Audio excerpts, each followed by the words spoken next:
Ce qu'on a voulu raconter dans ce film, c'est avant tout une histoire entre un homme et un enfant, sur l'affiliation, sur la paternité, sur deux solitudes qui se rencontrent, qui vivent un peu chacun dans leurs univers, et qui, et pour l'adulte, en prenant des responsabilités, va un petit peu plus s'ouvrir. Et puis cet enfant qui, au fur et à mesure de cette nuit de Noël, va un peu mieux découvrir la réalité de la vie. C'est une comédie qui joue avec les codes de Noël aussi.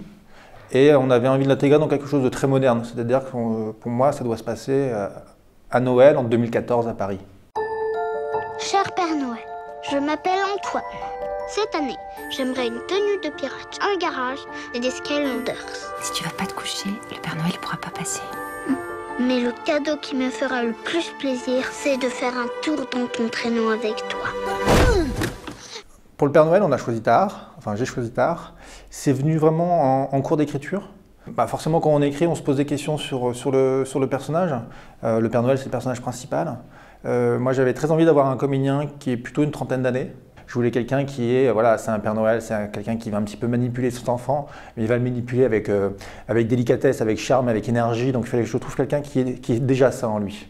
J'ai eu l'opportunité de rencontrer Tahar. J'ai adoré ce garçon. Voilà. C'est un homme extrêmement solaire, extrêmement fun, drôle, énergique, hyperactif, qui se déplace en permanence. Et quand il m'a dit oui pour le Père Noël, j'étais ravi.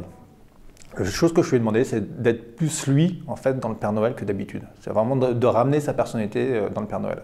Et puis Victor, donc le petit garçon, on n'écrit pas en pensant à un petit enfant, parce que généralement, il y en a très peu qui ont tourné. Et ma directrice de casting a dû voir 400 ou 500 enfants. Et puis un jour, elle m'a dit, j'en ai vu un dingue. Voilà, j'en ai vu un fantastique. Et il avait un charisme déjà débordant, une énergie, un regard vraiment formidable. Et comme le film est compliqué pour un enfant, j'ai fait plusieurs rencontres, plusieurs rendez-vous avec différents tests. Et au fur et à mesure, je me suis resserré sur Victor. Où il est ton traîneau? Il est cassé, il n'y a plus d'essence. L'or, c'est l'essence du traîneau. C'est ça, va te coucher. Joyeux Noël, mes enfants. Joyeux Noël. J'ai tout pour demain, compris? Pourquoi tu leur as donné l'or? Père Fouettard et moi, c'est une vieille histoire. On est ennemis depuis toujours. Il nous empêchera pas de faire démarrer le traîneau. Je te descends, tu rentres et tu me ramènes tout l'or que tu peux trouver, ok? Et t'allumes pas. C'est pas moi. C'est moi peut-être? Pour moi, c'était vraiment un film familial, dans le sens où je voulais que, forcément c'est pour les enfants, mais un enfant va toujours au cinéma avec un adulte.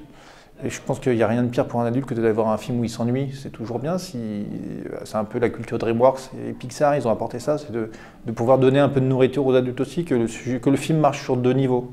Donc on a retravaillé ça ensuite pour avoir un niveau purement de fun, d'éclat pour les enfants, en sachant que ce niveau-là va aussi plaire aux parents. Et puis après de voir comment, ponctuellement, et c'est plus à travers le thème en fait, comment on peut intéresser les parents. Vas-y, grouille, grouille. T'as quelque chose? Est-ce que vous pouvez m'aider pour que j'aille chercher l'or pour le Père Noël? Oh, tu parles à qui là? Joyeux Noël! J'ai envie de faire caca. Non, c'est pas le moment là. T'es l'apprenti le plus naze que j'ai jamais eu. Allez, oublie ce que je t'ai dit, c'est bon, excuse-moi. Qu'est-ce qu'il y a? Calme-toi, chut, doucement. Je pourrais faire mon tour du traîneau, parce que sinon je pourrais pas voir mon papa sur son étoile. C'est pour ça que je t'aide. Faut pas allumer. C'est pas moi. On raconte Paris dans le film, on le raconte de différentes manières. Il y a vraiment toute la partie toi, où on est vraiment là dans la poésie, dans le conte. Puis après, il y a quand même au début du film une vision un peu plus réaliste de Paris, avec le métro, avec 2-3 rues, avec le bus. Et c'est vrai que par exemple, tourner dans le métro parisien, donc la RATP a été géniale, on a pu avoir ce métro-là, mais c'était sur une ligne existante, on suivait un vrai métro. Et être dans un décor comme ça qui dure 4 heures, où on avait 4 heures pour tourner avec un enfant de 6 ans qui ne connaît pas toujours forcément bien ses répliques, qui ne marque pas toujours les bonnes marques au sol avec le train qui tourne, qui ralentit, qui passe dans une station, qui pile. J'ai failli me faire une crise de nerfs. Ça a été très très dur. C'est vrai que t'es le Père Noël? Comment que je suis le Père Noël? Je veux voir ton traîneau. Je vais te le montrer, mon traîneau. Prêt, mon grand? Prêt. Maintenant, la magie de Noël peut commencer. C'est assez excitant de tourner dans Paris en fait, parce que c'est vrai que c'est toujours intéressant de filmer son quotidien. Moi j'habite à Paris depuis 15 ans et c'est bien de filmer une ville qu'on connaît plutôt bien parce que c'est pratique pour les repérages, pour les trouver. Et puis c'est toujours excitant à Paris, il y a plein d'endroits, plein de petits endroits en fait, assez originaux. Voilà, des petits escaliers qui dans des coins, des coins de rue inattendus, des architectures folles. Donc on peut se nourrir à Paris et on peut faire à mon avis plusieurs films sans montrer la même ville à chaque fois. Appelle mon papa avec la télépathie. Papa, tu me manques trop à maman. Parle-moi.